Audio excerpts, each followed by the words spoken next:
folk music that you play there? What is that? How do you call that folk music? I think it was Studs Terkel who asked Big Bill Brunzi, did he consider his blues music to be folk music? And Big Bill says, well, never heard no horse.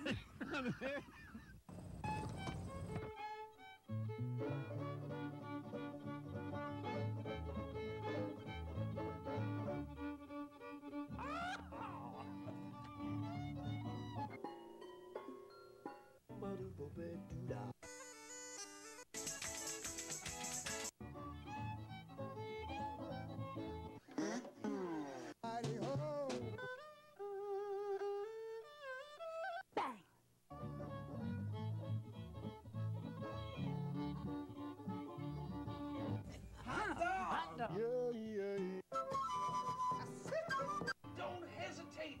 It could be your ticket to a new tomorrow.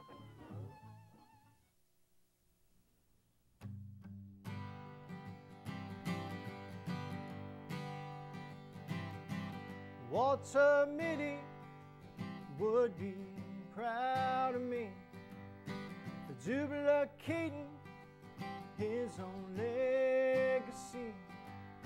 'Cause nothing's ever said, all stuck in my head, and I don't know how to say just what I need.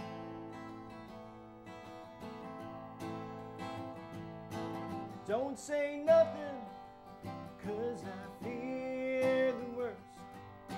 But it's ironic saying nothing hurts. So I drift day to day, not much to convey, 'cause I don't have what it takes to stand and lead.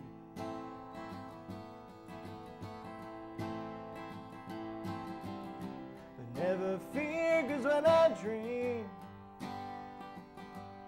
I live in a world that's so serene. Where in my mind I am a star, a trailblazer going far. But back on earth I'm just a timid man.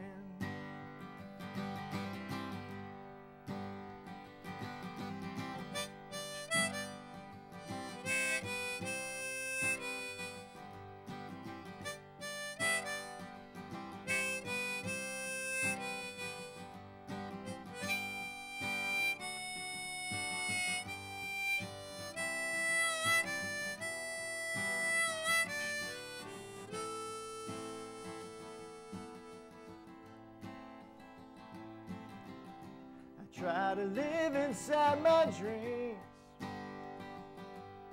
but that kind of world's not what it seems. In my mind I've done it all, but out here I feel the wall. And back on earth I'm just a timid man.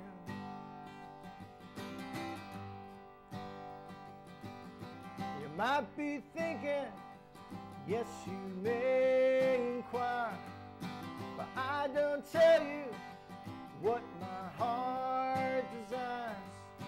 Something that I dream, those thoughts in my head may after all not amount to much for me.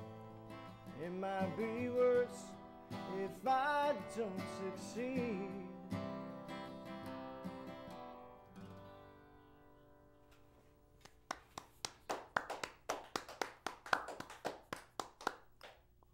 All right. Thank you. The show is Horses Sing None of It. My name is Ralph Litwin, and our guest is Scott Krokoff. Welcome to the show. Thank you very much for having me, Ralph. Thrilled to be here. Our pleasure. So tell me about that song. So that song is it's called Walter Mitty. Like if you're familiar with the short story by James Thurber.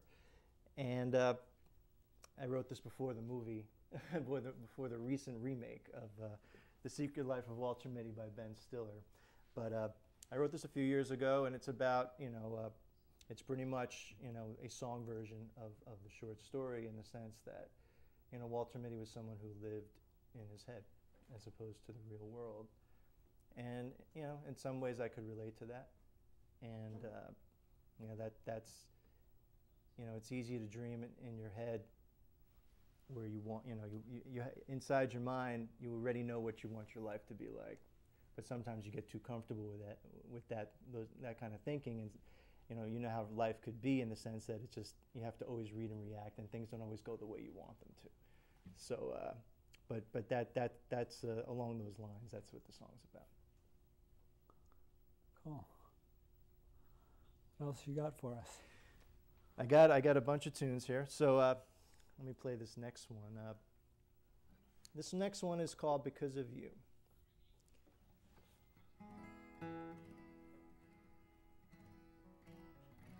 Actually wrote this song for a friend's wedding several years ago, and it's been pretty well received whenever I play it, so I'll play it for you right now.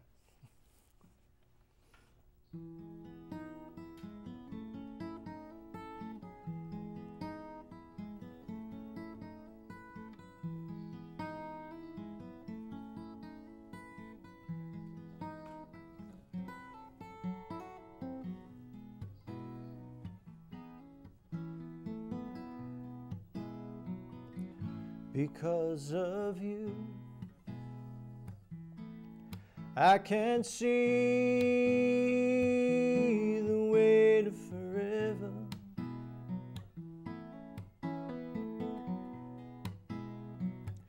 And because of you,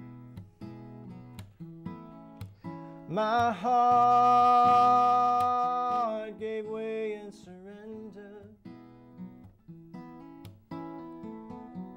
And all my life, I've never felt this right. And when you are near, I never fear, even in the worst times. And now I observe this planet Earth in a whole different light. It's all because of you.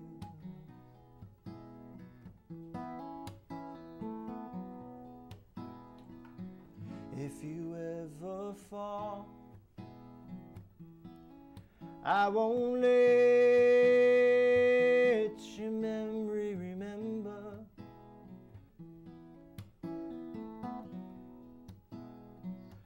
And through it all, I'll be here with you through every endeavor. While I'm with you, your love will I sustain, and I'll do my best to protect you from trouble and pain. And those lonely times that you felt inside no longer remain, 'cause you're with me.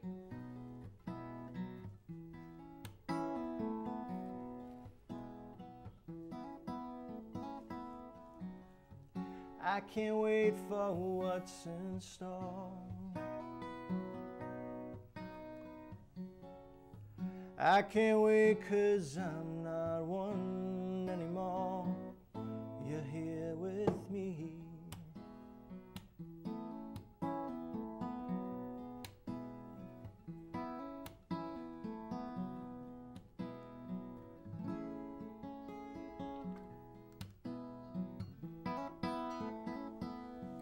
Throughout my life,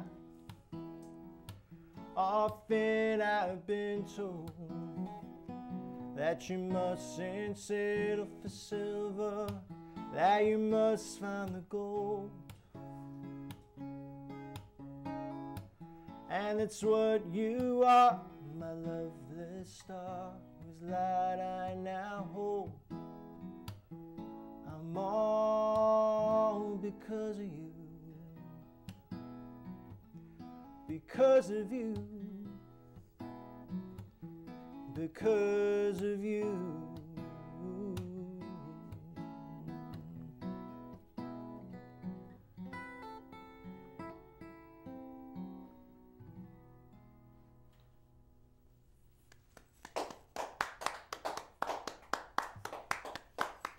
pretty song. Thank you. Thank you very much.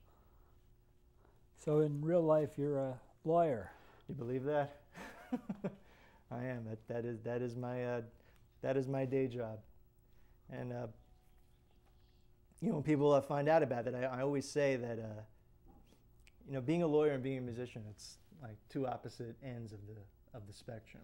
You know, but it also gives me a unique perspective on things. And you know, the thing is, Ralph, is that you know, I always wanted to have a career as a singer-songwriter, and you know, I fell into this as a lawyer in my 20s, and you know, even though that's where I ended up, I still never gave up, you know, my dream to be a musician, and that's what I do whenever I find the time. So I live in both of these worlds, and you know, it's funny. You know, after all this time, when I'm around musicians, it's almost like the legal side of me comes out a little bit more, and then when I'm at my, you know, job, interacting with my, you know, fellow colleagues, all of a sudden, like, the musician in me tends to sprout out more, you know. But in some ways, they're now intertwined. But you know, I hope I represent to people that you should never give up your dreams. You know, you should always keep going for something. This is a tough business to make it in, and but you know, now having said that, I'm going to keep going until the end.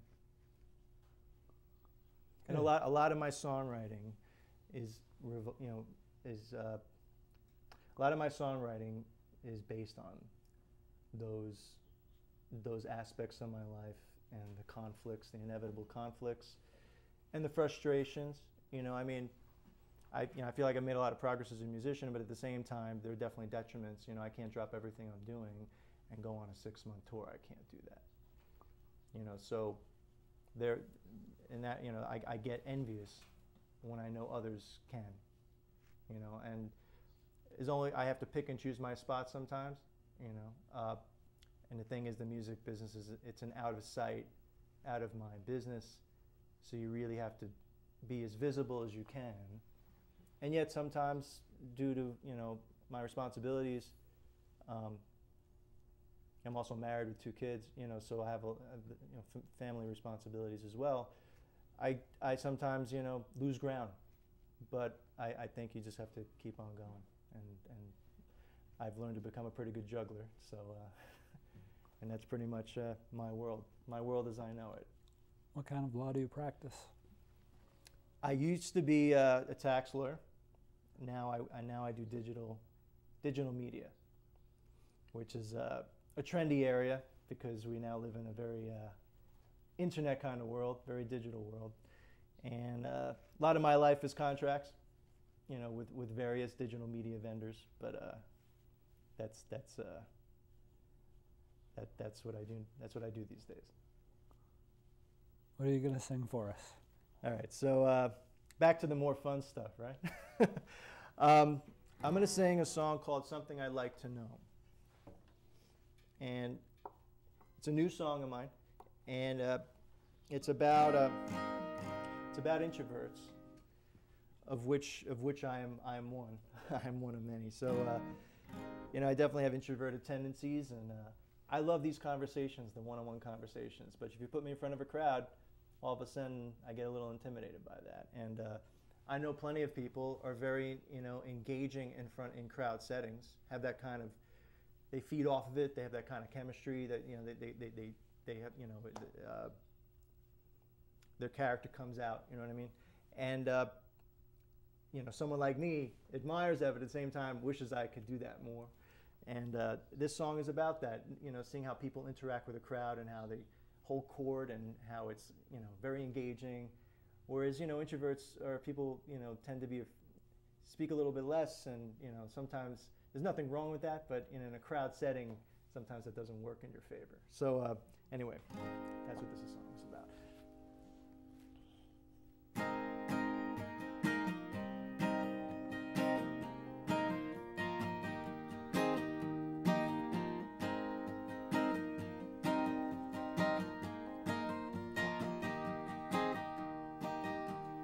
There in the middle of the crowd, you're so engaged. confident actor taking command of the stage. When I'm in the spotlight, I make do with few words. A feeble reaction, is that the fate that I deserve? And when that happens, I feel the hurt, 'cause that's the life of an introvert. How does it feel when everybody loves you? That is something I like to know. To know.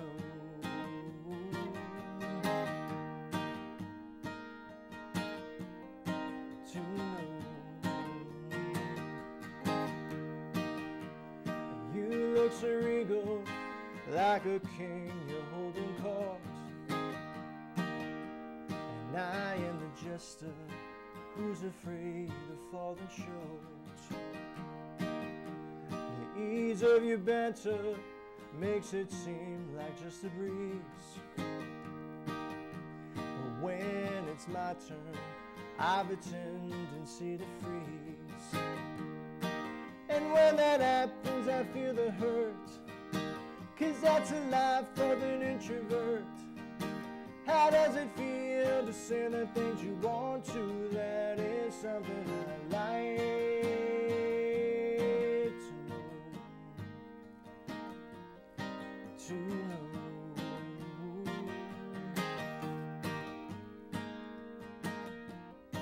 To know. From my own perspective, you're a celebrity. I know it's subjective, but that's how it feels to me. To me.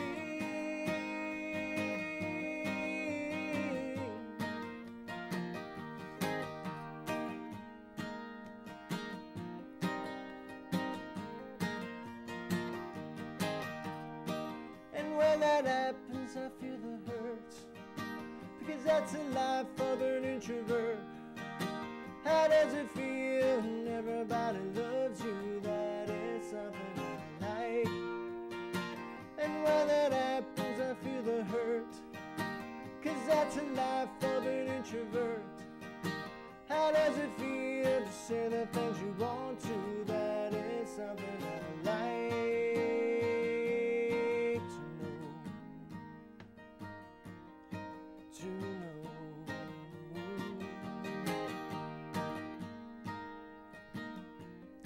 To know.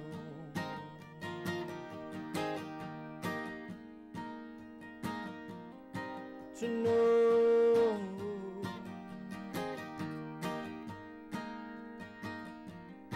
To know.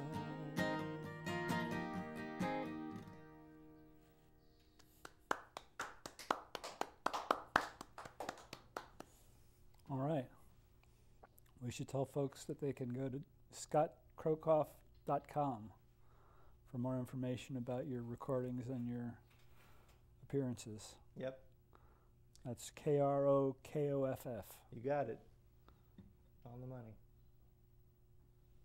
So yeah, you go to my site and I got all the relevant social media links and upcoming shows and new information about upcoming releases and all that. So if you want to, that's the perfect place to go.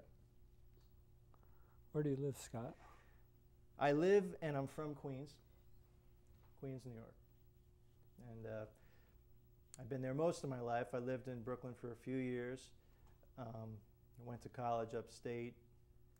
So I guess I'm a quintessential New Yorker through and through. Good deal. What else would you like to play for us? This next song is called Scared Little Boy, and it's going to be off my next record. We're just about finished recording the song, actually. And it's about, when you're younger, you're more prone to having things affect you. And fear is, a destructive emotion regardless of your age, but when it happens in your younger years and you're your formative years, your growing up years, it has the ability to wreak havoc. And it's the kind of thing that, 10 years later, 20 years later, 30 years later, some of those same things that happened to you when you were a kid still could stay with you. And if you don't find a way to shake it off, it could control you. It could affect everything you do in some way, in subliminal ways even. You don't realize it. It's that you're still dealing with things that happen, traumatic experiences. And this is one of those. This is a kind of a cautionary tale that just because of what happened to you when you were younger doesn't mean that's who you are now. But if you let that stay with you, it could consume you. So.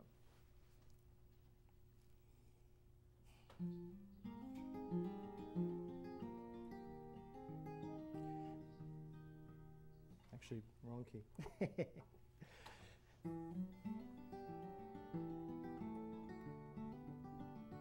Was a scared little boy. She wasn't still from the time he left the womb. Protected way too much in his cocoon. So unaware that he was scared of the yellow moon. As a scared older boy, looking through his fearful eyes, you would have seen all the ridicule that killed his self-esteem, causing the tears during the years when he was a teen. Very self-conscious, his confidence sinking, withdrew in his shell without even thinking. The fire in his eyes kept at bay. His goals and desires put aside for another day. As a grown younger man, a very ruleless, timid life with an iron fist. He didn't even bother to resist and think of the things that he would miss. As a scared little boy,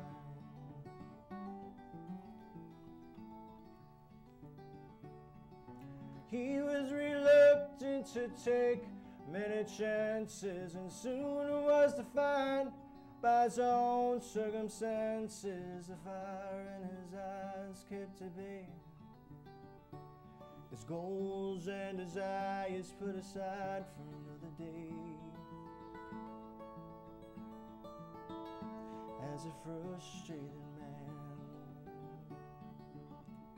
it was difficult for him to speak his mind, and the consequences surely were in kind, and none of the stars ever aligned. As a scared little boy,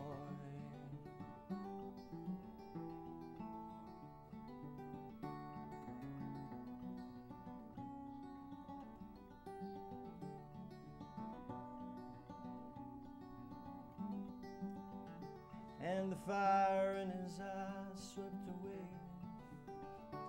His goals and desires slowly died from decay.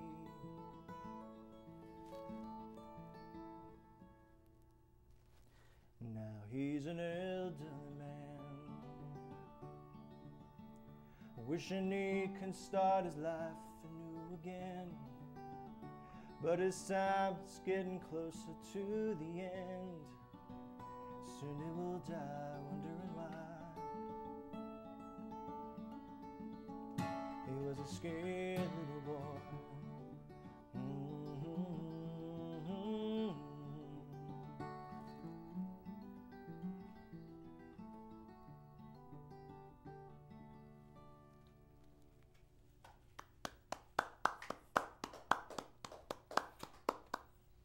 Pretty. Well, we just have time to close it out with one song. Okay, well, thank you very much for having me. Our pleasure. It was, I loved it. It's a pleasure and a privilege to be here. So thank you for giving me the chance to play my songs and introduce my music to your listeners. And I'm going to close, hopefully we could do a little informal jam here. This is another new song of mine, relatively new. It's called Sometimes You Can't Be a Part of the Crowd. A song of my longest title as well. But, you know, sometimes, you know when you have like you see a clique of people and you desperately want to get involved and be a part of that group, and they just, no matter what you do, they don't want any part of you. They just won't let you in. And it's hurtful. I mean, you know, you have, you know, it almost wants you to try to get into that crowd even more, and then you start doing things that you just realize are just, you know, stupid pretty much, and it's unbecoming, and you know, you have to say to yourself, I'm going to start my own crowd. You can't be accepted by everybody, and you got to accept that's part of life, you know. So anyway, again, Ralph, thank you very much. Thank you, Scott.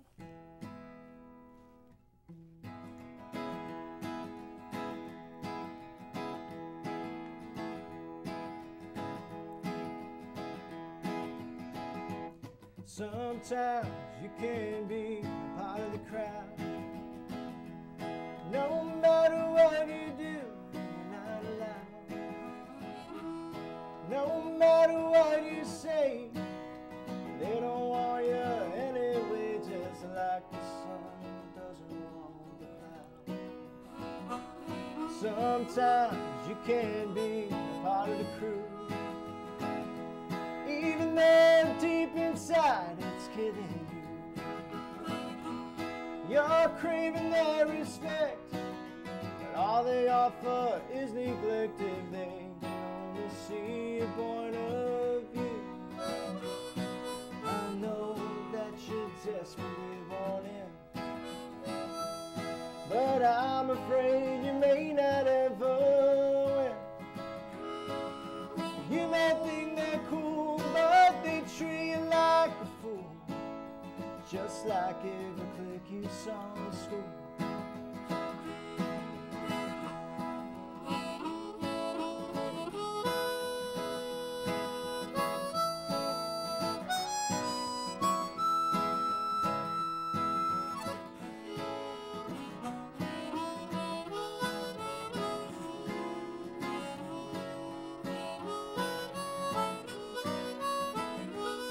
Sometimes you can be a part of the group, regardless of how low you choose to stoop. My friend, you must adjust, find some